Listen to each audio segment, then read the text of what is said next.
that I know. We'll get started in just a second.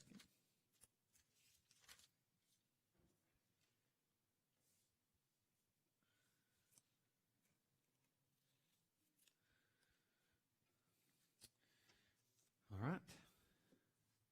613 was the song that I had in mind, but you don't have songbooks, so it doesn't really matter.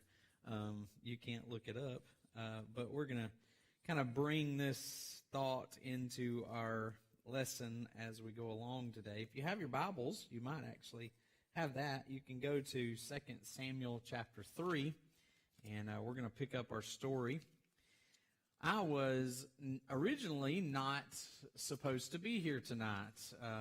In fact, I was almost to Cherokee this afternoon with my wife, almost to Mark and Mary's landing place there, and we were on our way to St. Jude with Cypress for his checkups, and we found out about Cherokee that only one of us could stay in the hotel. So they had to COVID test one parent and one child, and we weren't allowed to both be there. So I was going to either be sleeping in the car or in a tent somewhere, so I decided to come back home. So I turned around, we came back. She still had time to get him there, but he's got checkups tomorrow. He got COVID tested today, so as long as everything is good with that, they'll be back.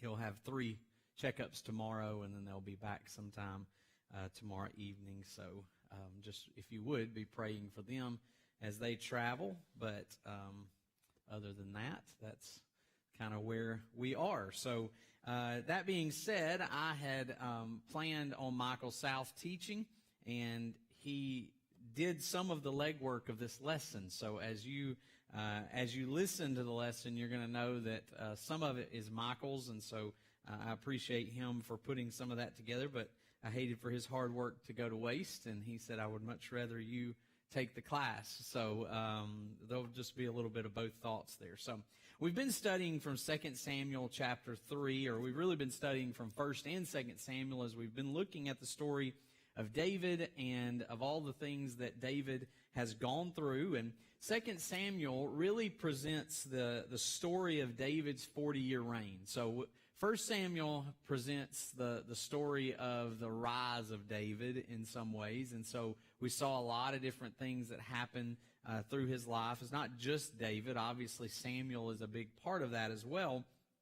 But 2 Samuel really picks up with his reign, and it kind of the rise of David and the establishment of sort of a model king, because if really honestly, for those who were Jewish, when they looked back at the king of kings, the one great king, it wasn't Solomon and it wasn't Saul and it wasn't when the times were splintered, it was David. David's the one that Jesus was going to come from. He was going to be a king like David, from the line of David. I mean, those sorts of things that those thoughts that David is the one that he's going to be modeled after. And everybody was looking forward to that time.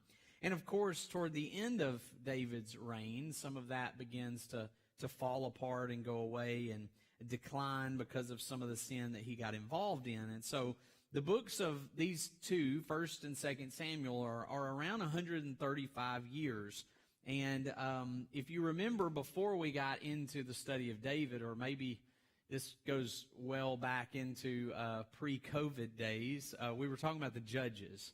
And so we talked about Othniel, Ehud, Shamgar, Deborah, Gideon, Abimelech, Tolajer, all those different ones.